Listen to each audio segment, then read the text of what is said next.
Are you trying to build an online business but feeling super overwhelmed, unfocused, or just not as productive as you'd like to be? Or perhaps you're doing all the things that you think you should be doing in your business, but you're not feeling like you're making any progress, you're not gaining any traction. Or maybe you just feel like, wow, we're heading into the final quarter of the year and you're just not where you want to be, and you want to establish a system for yourself so that you can take some action and maybe make some big moves in the final 3 months of the year. In this video, I'm going to break down my stupidly simple productivity system that I use to run 2 online businesses, all while working basically less than 20 hours a week total. If you're into that, let's dive in.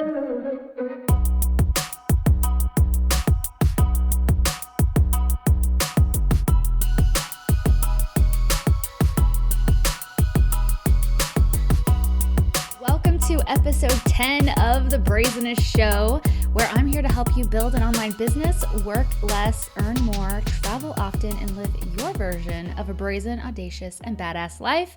I'm your host, Brooke Roberts, and I am so excited to hang out with you a little bit today and talk about all things productivity. So before we dive into me detailing my super stupidly simple productivity system, seriously, you're all going to be like, wow, how is it that simple? But I promise you, it's gold. It's gold. You are going to love it. But before we dive into that, maybe you are at the early stages of your business, or perhaps you have a business and you want to incorporate an online component and an online income stream to that business. Well, I have something for you that is going to light a fire under your seat, and it's going to give you an action step, 30-day online income roadmap is what it's called. Just go to brazenest.com/roadmap.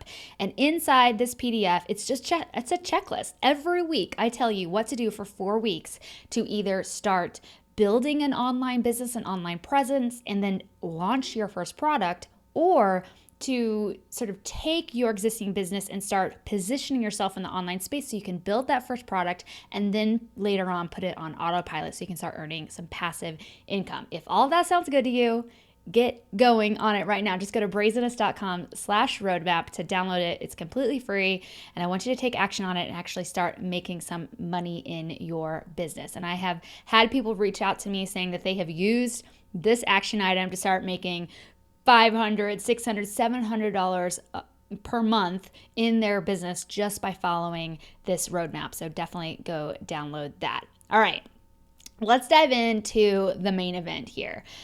So productivity. Here's the thing.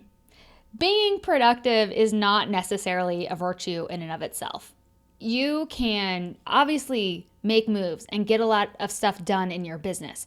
But the key here is that you want to make sure that when you're quote unquote being productive, you're working on the things that actually matter. Now, if you're not sure what I consider the core pillars or core components of an online business that are mission critical, non-negotiable, definitely go check out episode 1 of this show. That's where I outline the 4 pillars of a profitable online business. And I walk through what each of those 4 pillars are and what you need to be focusing on in each of those areas to make sure that you're driving your business towards profitability and growth, etc. Because there's a lot of stuff, if you're watching this on YouTube or even on your podcast feed, if you listen to other people, they're going to be telling you about all the random strategies of growing your business, which is great. But at the end of the day, it comes down to 4 key pillars. And I want you to take note of what those are in episode 1. But in terms of like the day-to-day practicalities of how I run 2 online businesses. So I have this brand, Brooke, Brazenest brand here, and then I also have my other company, Inside Study Abroad. Now, they are both online businesses. They both are slightly different in terms of like the products that we offer. Obviously, they're very different in terms of our target audience and target customers. But at the same time, they each have those 4 key pillars. And I only use 2 different systems or software or tools, if you will, to run both of those businesses. And they are both free. Yes, free. So the first tool I use is a simple Google Calendar. Now, I live and die by my calendar. Like, that's the first thing I check every single morning of like what's on my agenda for today in terms of meetings I might have, obligations I have that are tied to a specific time. That's where I put anything where I'm doing a podcast interview, perhaps I'm doing a live training, anything where it's like, this is an event, this is a meeting, you have to show up for that. And I put it all inside my Google Calendar, because then I can add people to events if there's a collaboration of some kind. I have it hooked up to Calendly, which is another system I use for people to schedule meetings with me. So that all goes inside my Google Calendar, and that gives me the big picture lay of the land. So inside Google Calendar, I'll have sort of key dates. So for instance, in a couple of weeks, I'm doing a live free training over at Inside Study Abroad. It's going to be like a 3-hour action-packed training. And so that is on my Google Calendar because I know I need to like block off that entire afternoon for that training. But that's pretty much it. That's all I put inside my Google Calendar because I want to keep it clean in terms of my appointments and my obligations that are tied to a specific time. Obviously, I also include any kind of vacation or time away that I'm going to be on there. I have that all blocked off on my calendar as well. So that's the first tool that I use, and it's sort of the first place I look when I see what's my agenda for today in terms of time-based activities. The next tool that I use and I love is also free. It's called Asana. And you've probably heard me talk about this quite a bit, especially if you've ever taken a look at my productivity powerhouse training.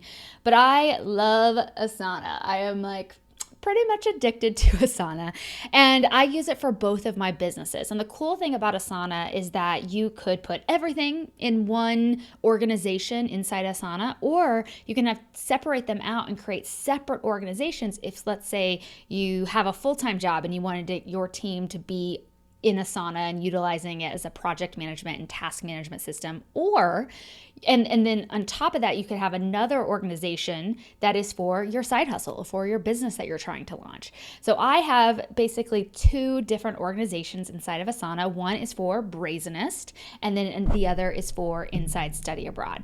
And those are the 2 tools that I use. Asana is where we put all of our projects. It's where I go if I'm like, oh, I gotta do that quick thing. That's where I add in all the tasks that I think I need to do. So it's always in there. I don't worry about putting it on sticky notes. I don't worry about putting it in my notebook or anywhere else. It always goes into Asana because that is, one, it's digital, it's searchable. I love that. If I used to do everything in notebooks and then I'd be like, where did I write that thing down? And I knew I needed to do something. Now everything's in Asana, and so I can search for it in there. And then, of course, I can assign it to myself. I can assign it to team members.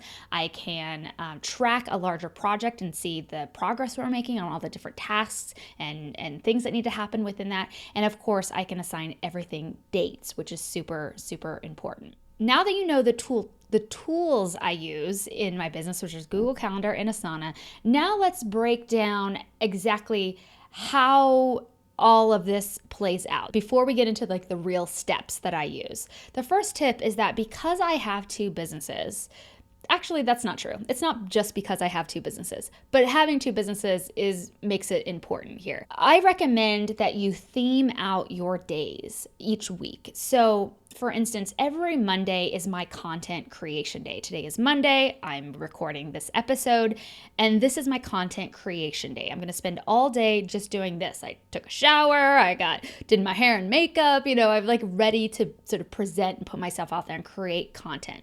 Tuesdays, I typically reserve for product creation. So if I need to record a training for my online courses, or I need to write some sales emails for my sales funnel, maybe I'm doing a big launch of something new, anything that around a product that's going to bring in revenue to the business, that's what I do on Tuesdays. Wednesdays are sort of my outward facing days. So these are the days that I reserve for coaching, for the group coaching components that are involved in various products that I offer. If I'm going to be doing interviews, whether I'm interviewing other people or I am being interviewed, and I typically try to reserve any meetings that I'm going to have where somebody just wants to jump on a call and we're having a meeting about something. I try to do all of that on Wednesday so I can just sort of say, okay, I got to show up and just get to all my meetings and show up to all of the interviews that I might be doing. That's my outward front of house day, is always on Wednesdays.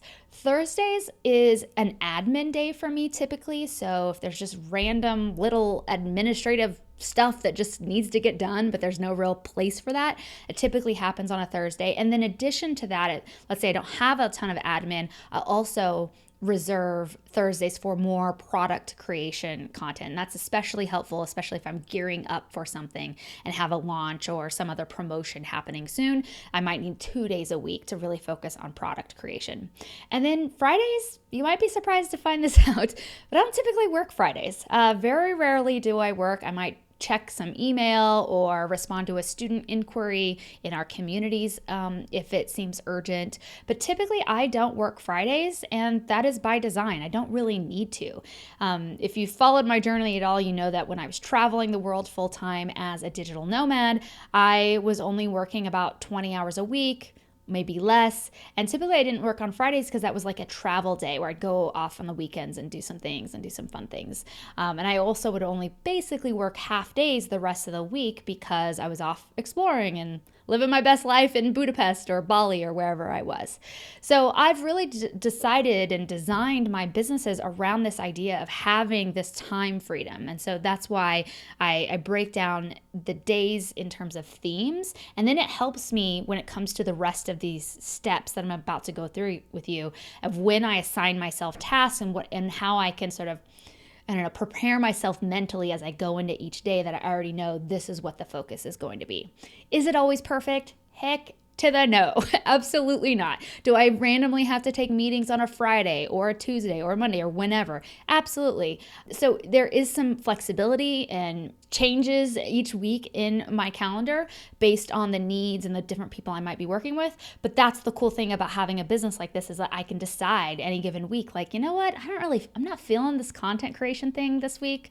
I'm going to do it on Friday instead, or what have you. So there's a lot of flexibility here, but this is how I like to have some structure around my days. So I have 4 steps that really help me tune in to the critical things that are important in my business, kind of going back to those 4 pillars, those key drivers of an online business. And I'm going to break down each of these 4 steps, if you will. And obviously there's a lot that, I could make this super granular and super tedious for you, but really it's super stupidly simple. And there's a reason that I titled this episode that way. So the first thing I do is I kind of know where I'm headed. What am I actually working towards? And this is where goals come in. And I like to set quarterly goals. Of course, I like to have sort of a bigger picture annual goal of some kind, but so much can happen throughout the year that annual goals, in my experience, always kind of go out the window almost by the end of the first quarter.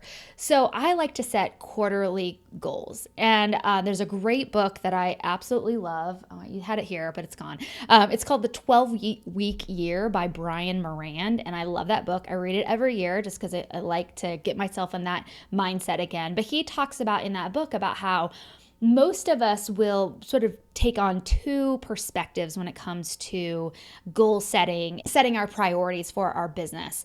Some people, we will underestimate how much we can get done. We'll be like, well, I'm going to only do like 3 tasks for this week, for instance. And that's probably a lot less than what you could achieve. The other people will commit, and they'll say, okay, in the next quarter, in the next 12 weeks, I'm going to write a book proposal. I'm going to launch a brand new course. I'm going to launch a podcast.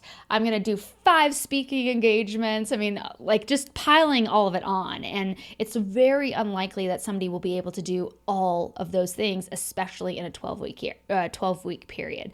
A 12-week period is just enough to establish a sense of urgency around the things that you want to achieve, but also gives you enough time and space to get the things done that you want to get done. If you're early in your business journey, for you, a project or a goal for the next quarter might be like, you know what? I know that creating consistent content online is really important key driver of my online business, and I need to get that locked in. And so your goal might be to spend a quarter being like, okay, I'm going to get in a rhythm. I'm going to get my content creation days on lock. I'm going to get my editing and the whole content creation process outlined and streamlined. And by the end of this quarter, I'm going to have produced X amount of content, and I'm going to have that system locked in. And so it's second nature to me, and I can start building on it from there. So that might be the first thing that you need to do in your business. Who knows? So that could be a goal, especially if you're just getting started in the online business world. But let's say you're more experienced. Maybe you already got that weekly podcast on lock, but you want to hit some new revenue goals, and you've already are earning a certain amount of money every month. For instance, maybe you have a funnel set up, but you want to up that game. And so for you, it might be figuring out how can you grow your list? Is it creating a little bit more content? Is it creating different lead magnets? Perhaps you need to create a new product that serves your audience in a different way. So that could stack on your revenue. Maybe you already have a course, but now you want to launch a membership site. There's a lot of things that you could be doing, but depending on where you are in your business, these goals are going to change dramatically. Okay. I really do think that the best move is to really focus on one primary goal or project per quarter. I just think, again, it kind of comes back to like that 12-week sweet spot. It's just enough time to really make moves and make a lot of progress on it without overwhelming yourself with all the things that you could be doing in your business. Again, if you want to do all the things I talked about before, you want to write the book and launch the podcast and all the things, great. I would note those things somewhere in your big ideas list that you keep for yourself, but then start saying, okay, based on my larger annual goals or where I see myself in my business in a year or two, what are the key things or the dominoes that need to fall in order for me to keep building towards those larger goals? Inside Asana, practically what this looks like for me, I basically have one overarching goals project. And this is sort of my annual goals project. And in it, I have sections for each quarter. And so I will go through and I'll think, okay, if I want to build the business to $100,000 or $500,000 or whatever your big maybe revenue goal is, or maybe if you're just starting out, you just need to get some of the systems and those key drivers in place, then this is where I would say, okay, quarter one, I want to launch a mini course. Quarter two, I want to be on, 50 different podcast episodes, for instance. And then quarter three, I want to launch another thing, a membership site. And then quarter four, I want to develop another lead magnet. That could easily be my big goals for the year. And that'd be a really solid year for the business, right? And so that's where I put all that big ideas in that big annual goals project. From there, I'd like to create a separate project for each of those goals or those projects that I want to create or that I want to complete for each quarter. The thing about quarterly goals, which I think are different sometimes than annual goals. So your annual goal, you might say, I want to make $100,000 and I want to have, 1,000 people on my email list, or something like that. I want to get 100,000 downloads of my podcast. Well, honestly, those are typically not things you can directly control. Like you cannot force people to buy from you, for instance. But there's a lot of things that you can do that are going to positively impact those larger goals. And that's where your quarterly projects and goals come in. They're really just like, if you completed this project, are you going to be closer to being able to hit that revenue goal or that list goal or etc.? The next step is where I start establishing deadlines and start plotting these big projects and goals into a calendar of some kind, because these are the things I can definitely control. I can say, I am launching this thing. I am creating this lead magnet. I am showing up for my podcast every single week. Whatever that looks like, those are the things you can control, and they will lead to those larger goals that maybe don't have a direct impact on. All right, so step one, you got to set those quarterly goals. One per quarter. Step two is establish a deadline. So within obviously each quarter and each month within that quarter, you have to look at your larger calendar, vacation time, what's going on in the world, holidays, all that kind of thing. And then you can sort of on your inside of Asana, inside that project, you can say, I'm going to launch this new mini course I've created on X day. right? So then you can say, this is when that's going to happen. And from there, we can then reverse engineer the benchmarks or the tasks that need to be completed in order for that project to be done, that deadline to be met. And so I like to brainstorm inside Asana, inside the project I created. Let's say, as an example, I'm going to launch a podcast in Q1 of 2022, let's say. So if that's your goal and that's the thing you're going to do, okay, so say you want to have it launched by the end of February. You'll pick the date, let's just call it February 28th. You're going to pick that date, and that's when you're going to launch your first episode of the podcast. So I would have a podcast launch project inside of Asana, and I would brainstorm, what are all the things that I would need to do? I need to choose a podcast hosting platform, which you can do inside of Kajabi, FYI. I'm going to choose a podcast hosting platform. I'm going to research the best microphone, which I linked to my favorite microphone down below if you're curious about that. I'm going to brainstorm 15 guests if I'm going to have a guest-based show or an interview show on my podcast. I'm going to brainstorm 15 topics that I could talk about on the podcast. And so you could have solo episodes as well. Maybe you need to create some podcast art. And so that's going to be a task. So there's all of these different elements. You get to figure out how you're going to record them. Are you going to just use Zoom? Are you going to use Squadcast? I mean, there's a lot of different tools you can use to record a podcast. And so you get to figure out all your systems and the tech that you're going to use. Do you want to create an opt-in page on your website that says podcast coming soon and encouraging people to go and sign up for that list so you can announce the podcast when it's ready? Do you want to have a theme song and an intro in your podcast? You need to draft that and put that together. Do you want to hire an editor for the podcast? And if so, where are we going to find those people and how much are you going to allocate to invest in that? So you see how you can just sort of brainstorm all the things that are going to go on with launching a podcast.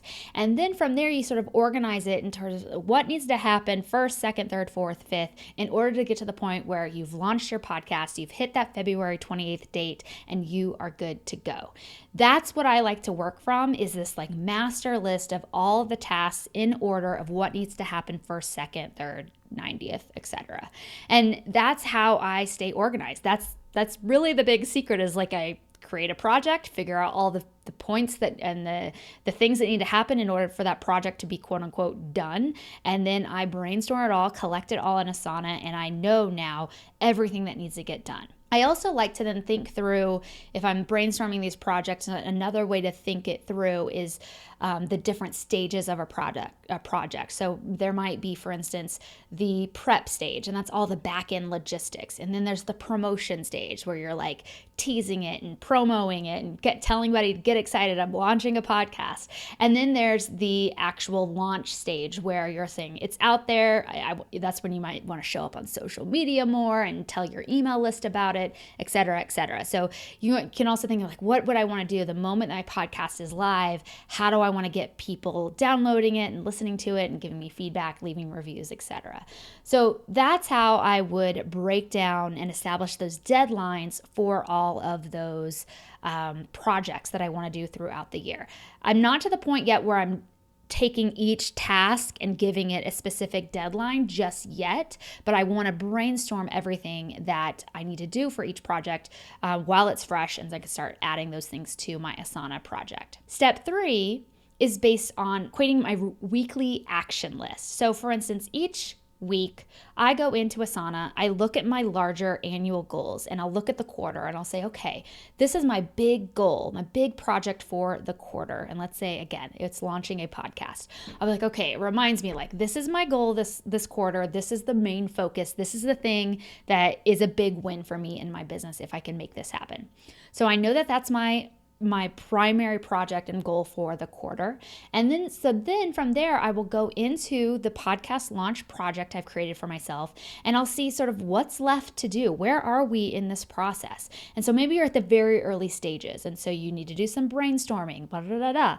And so based on the themes of my day, that's when I'll go and assign those tasks to myself on those specific days. So for instance, if I need to design the cover art for my podcast or create a landing page for my podcast, I'll likely do that on my product creation day, even though that's not a product necessarily, but I'll put that on either my content creation or my product creation day, and I'll start assigning myself these tasks. And the cool thing about Asana is they have a weekly view. And so you can go into your task and it'll show you on the calendar Monday through Friday or however you like to work. And it'll show you, okay, here are all the tasks for each day of the week. You can also do a full monthly view as well, but I like the weekly view. And then I can sort of drag things to the different days of the week that make sense, either based on my themes, based on my agenda and the different obligations I have, maybe outside of work or outside of the business, and work all of these tasks around it. And I'll say, okay, I can get the landing page done. I can get the podcast art done. I could send out 5 invites to getting people to be guests on the show, for instance, whatever. I mean, wrote the description of the podcast, whatever you need to do, add those tasks to the specific days that make sense for you. And again, I like to assign those a specific day of the week.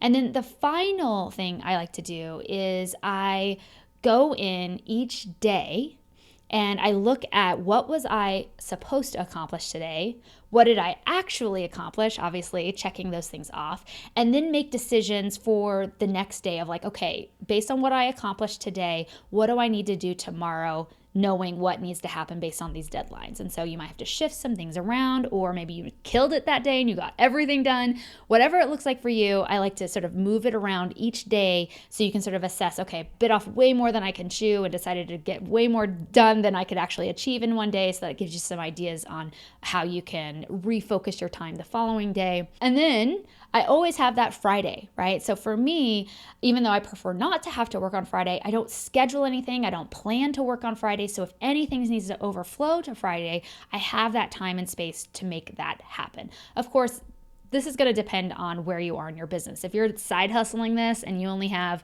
3 hours a week to do everything that you need to do in your business, then you need to be even more diligent about making sure that you're doing the true drivers, the key drivers in your business and the pillars of your business in those 3 hours. And so maybe it's Saturday mornings for you and you have to tick off as much as you can in a Saturday morning, which is totally fine. But you just want to make sure that you can see it and it's collected and you have it organized based on the actual tasks that need to get done. So that's my 4-step system.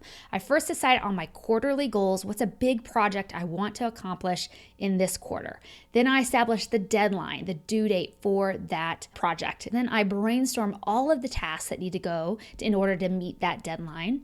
Then each week I go to that project and I look, okay, here's everything that needs to get done. Where can I assign some of these tasks to myself throughout the week? And I can know, like, this is the stuff that needs to get done this week. And then from there, each day I reassess, where was I able to get stuff done? Where was I not? And then do I need to shift and move things around throughout my weekly progress? And what you'll notice, and especially for those of you who have worked in the corporate world or just any other environment where you didn't work for yourself, is that when you are an entrepreneur, when you start your own business, you have to be your own project manager. You have to be your own boss who's checking in to make sure that you are making progress towards your goals and the projects that you're trying to deliver for the organization. In this instance, you are the boss and it's your organization. So you have to have some discipline in order to be like, hey kid, you can't just sit around and eat Cheetos all day. You got to actually do some work. You got to make some progress on your goals. And that's why I like breaking down projects into these tinier tasks, because then it's much easier to look at it, obviously in my Asana, and sort of see what the lay of the land looks like for my week. But also the smaller the task, the easier it is to take action and get some momentum. So for instance, I really do like to drill down every single minute task. So if I'm going to have a 10 email funnel for a launch of a product, I don't write email sequence. I will write email 1, email 2, email 3, email 4, etc., so that I can see that there is truly going to be more to that project than just like write email sequence. It's like a huge project within a project almost. So I want to make sure that I can see every single thing that I could possibly tick off the list and drill it down into its smallest part. So it makes it a lot easier for me to take action. I don't get overwhelmed by saying like, oh my gosh, I got to write a whole email sequence and create a whole slide deck all in one day. That's a lot to put on yourself. So drill it down into the smallest possible tasks that you can think of. Brainstorm all of that inside of Asana, maybe put it into some chunks where it's like the prep work, the promo period, and then the launch period and what needs to happen in each of the stages. And then again, going and then starting putting those on your calendar every single week. So at the end of each week, what I will do typically like on a Thursday afternoon, especially if I'm planning not to work on a Friday, I will then look at my Asana, look at my projects, look at anything else that needs my attention, and look at my calendar for the next week in terms of my appointments and things like that. And I will then make a new weekly task list. So anything that didn't get done, I move it to the next week and basically start the whole process over again. And I'll start adding more tasks that help me make progress towards that goal. That's the key. I think it's just staying on top of your list and like checking in. You do not have to use Asana. You could use the Notes app on your phone if you want to. But whatever you're doing, you want to make sure you're collecting it all. And as you think of things later where you're like, oh yeah, I also need to do this thing, you're adding it to the list. So you just don't forget to make sure that thing happens and it's collected all in one place. And that's why I love Asana, is because I can access the app on my phone. You can download the app to your computer. You can also access it inside a web browser. So they've made it really easy for you to access this stuff from anywhere you might be. And so whether I'm on the go, I can look in my Asana and say, okay, this is what I got on the agenda. And it just gives me a better idea of like where I'm spending my time, what I'm spending my time doing, and are those things super important for my business. We're going to round this out. I want to give you some motivation to actually get some stuff done, especially as we go into the last quarter of the year. And so I want to know down in the comments below, one, what's a productivity tool that you use or that you have used that's been really powerful for you? Is it a calendar? Is it a notebook? Is it Trello? Is it some Monday.com? There's like a bazillion project management systems out there. I just happen to love Asana. And then bonus points if you also want to say, okay, here's my goal for quarter 4 of the year. What am I going to accomplish by the end of this year? By December 31st, what am I going to create? Am I going to create my first mini course? Am I going to launch that podcast? Am I going to get a Black Friday promo together and get all the pieces that are necessary for that under control and launched and ready to go? Whatever it is that you want to create, make a project for it. Brainstorm all the tasks that need to go there and give yourself a deadline, and then start reverse engineering it from there. I promise you, if you just take some action, you will be so excited by what you're able to choose. And I don't know about you all, but I've noticed for myself, I get motivation from action. So I feel more motivated when I'm taking more action. If I get into a spiel or a time period where I'm just not taking as much action as I know I can, if I'm like phoning it in, I notice that then my motivation dwindles with it. So motivation is just not going to come. It's going to come after you've done the work, that you've taken action. And in the fitness world, I think they talk about like discipline is more powerful than motivation because motivation wanes. It's also true in business. You have to have the discipline to show up for yourself every single day or whatever, however many days that you're working on your business, and say, I'm just going to complete these 3 tasks that are going to get me closer to this project or this goal that I set for myself. And that goal is going to get me closer to the larger goal of leaving my 9-to-5, of being able to hit a certain revenue goal, of being able to pay off the student loans, take my family on a crazy vacation, whatever those goals are for yourself. This is how you get closer to those big goals that are really hard to see the path forward. Is you have to start ticking off these small tasks that lead to the larger project, that lead to the bigger goal. I really hope this was helpful to you and inspiring for you and motivating you to take some action today. If your goal for the last part of the year is to launch your first digital product of some kind, go download my 30-day online income roadmap. Again, it is just a checklist. I'm going to give you item by item for each week that shows you these are the things you need to do this week to launch a digital project or your next digital product. Or if you already have a business, how you can take whatever you're already doing and add a passive income digital product component to your business, and all the steps you need to take in order to make that happen. So go download that at brazenest.com/roadmap. It's super actionable. There's not a lot of fluff in there. It's just like brass tacks. Let's get going. And I hope you get a lot of value out of it.